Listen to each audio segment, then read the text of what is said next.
Halo sahabat, selamat datang kembali di channel Suksespedia. Ternak belut kini mulai banyak diminati. Hal ini tentu tak lepas dari tingginya permintaan pasar akan belut yang dinilai kaya nutrisi untuk kesehatan tubuh. Tidak hanya itu saja loh, beberapa sumber juga mengatakan bahwa cara membudidayakan jenis ikan air tawar yang satu ini juga tergolong mudah. Bahkan ada yang mengatakan juga ternak belut bisa panen hanya dalam waktu 3 bulan saja. Benarkah itu sahabat, dan bagaimana sih caranya? Temukan jawabannya dengan menonton video ini hingga akhir. Inilah ternak belut paling mudah 3 bulan langsung panen, versi dari Suksespedia. Kita tahu ya, belut merupakan salah satu jenis kelompok ikan air tawar yang dapat hidup di tempat yang memiliki sedikit air dan berlumpur. Ada dua jenis belut yang biasa dibudidayakan, yaitu belut sawah dan belut air. Perbedaan mendasar dari kedua jenis belut tersebut yaitu bentuk tubuhnya. Ketika hendak melakukan ternak belut, hal yang perlu diperhatikan yaitu pembibitan dan pembesaran hingga belut siap untuk dipanen. Belut sahabat merupakan salah satu jenis kelompok ikan air tawar yang dapat hidup di tempat yang memiliki sedikit air dan berlumpur. Meskipun demikian, tempat hidup sangat mempengaruhi kualitas belut yang didapat. Sahabat bisa memilih untuk menggunakan media drum ataupun terpal, atau juga bisa menggunakan kolam jenis lainnya ya.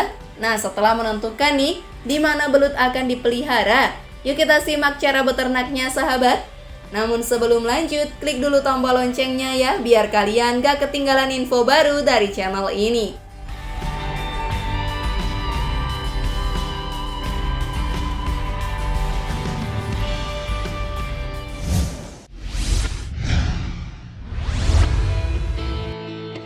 Memilih bibit belut. Bibit belut yang hendak digunakan haruslah dalam keadaan yang baik. Ada dua cara yang biasa digunakan untuk mendapatkan bibit belut, yaitu dari hasil tangkapan atau hasil budidaya. Tentunya bibit yang didapat dari kedua cara tersebut memiliki keunggulan dan kekurangannya masing-masing.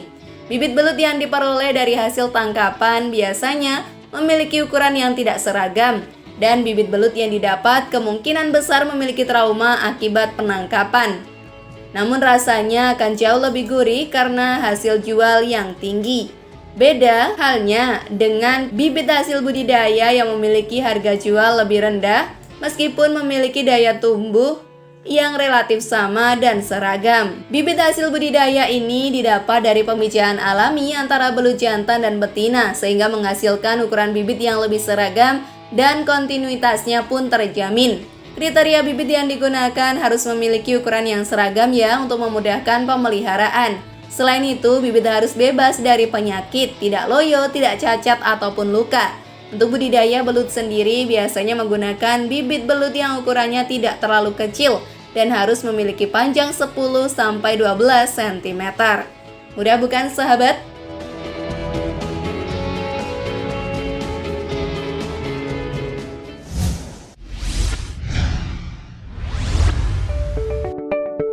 Menyiapkan kolam yang akan digunakan. Ada banyak sekali jenis kolam budidaya yang dapat digunakan, baik itu kolam permanen maupun kolam semi permanen.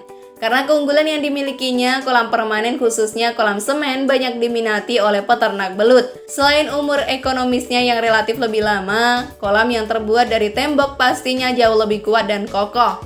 Ketika hendak melakukan budidaya di kolam tembok, tentunya bentuk dan luas kolam harus disesuaikan dengan kebutuhan dan keadaan ruangan. Tembok yang dibuat bisa memiliki tinggi 1-1,25 meter.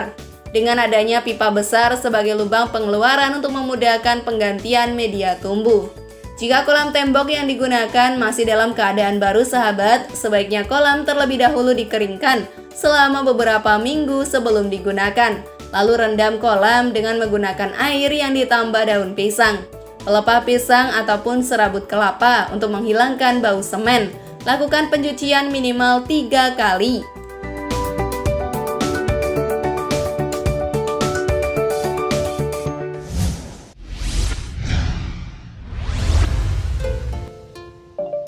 Menyiapkan media tumbuh.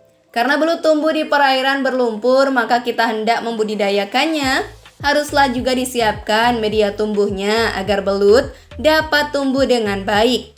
Media tumbuh dapat dibuat dari campuran lumpur sawah, humus, kompos, pupuk kandang, dedak, pelepah pisang, jerami padi, sekam padi, tanaman air, dan juga mikroba dekomposer. Letakkan jerami padi yang telah dirajang di dasar kolam yang sebelumnya telah dibersihkan dan dikeringkan. Jerami yang diletakkan di dasar kolam haruslah setebal kurang lebih 20 cm. Di atas lapisan jerami padi, letakkan pelepah pisang yang telah dirajang. Kemudian masukkan campuran kompos, pupuk kandang, serta humus setebal 20-25 cm. Lapisan media tumbuh yang telah disiapkan tadi disiram dengan mikroba dekomposer, misalnya larutan EM4. Setelah disiram nih, media tumbuh sahabat ditimbun dengan lumpur sawah setebal 10-15 cm dan biarkan 1-2 minggu agar dapat terfermentasi dengan sempurna. Untuk membersihkan racun, alirkan air bersih ke dalam media tumbuh selama 3-4 hari ya. Genangi media tumbuh menggunakan air bersih dengan kedalaman air 5 cm dari permukaan. Media tumbuh yang akan didapatkan setebal kurang lebih 60 cm.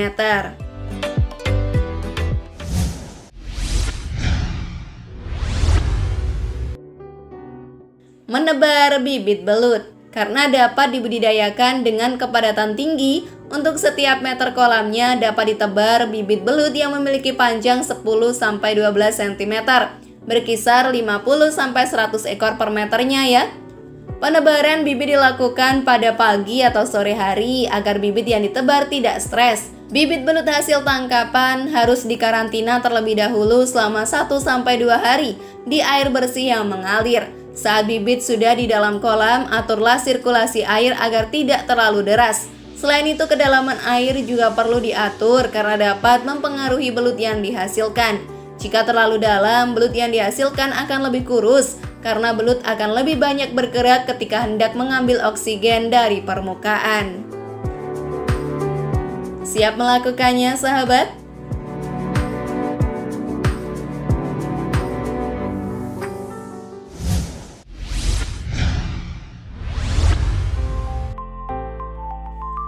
Memberi pakan belut.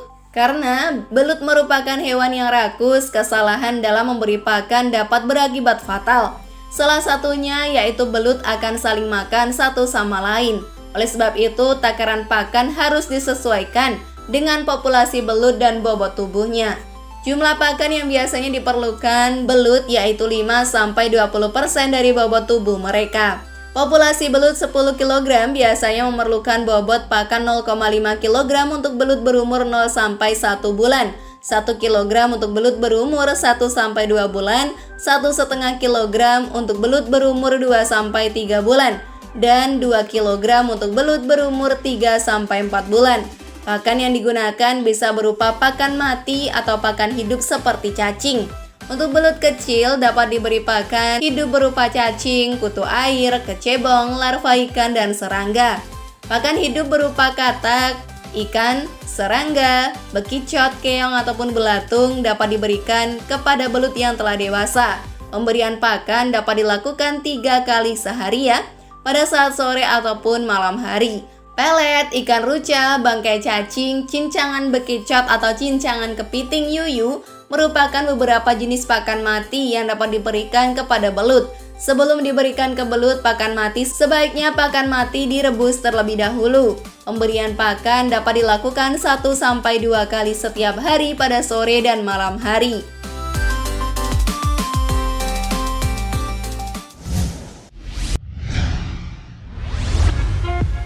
Memanen belut. Terdapat 2 cara nih dalam memanen belut hasil budidaya, yaitu panen total dan panen sebagian. Untuk panen sebagian, sahabat, belut kecil akan dipisahkan dari belut dewasa yang dipanen untuk dipelihara kembali. Sedangkan pemanenan total dilakukan pada budidaya belut intensif, sehingga menghasilkan belut dengan ukuran yang lebih seragam. Tidak ada ketentuan khusus ya mengenai ukuran belut yang siap untuk dikonsumsi. Namun biasanya belut yang akan dijual di pasar domestik akan dipelihara 3 bulan dan belut yang dijual di pasar ekspor akan dipelihara 3-6 bulan, terhitung sejak bibit ditebar. Hal ini dikarenakan belut yang dijual di pasar ekspor menghendaki belut dengan ukuran besar. Maka jika tidak diekspor, 3 bulan saja sudah cukup ya. Sahabat bisa memanennya. Siap menjadi sukses dalam waktu 3 bulan sahabat?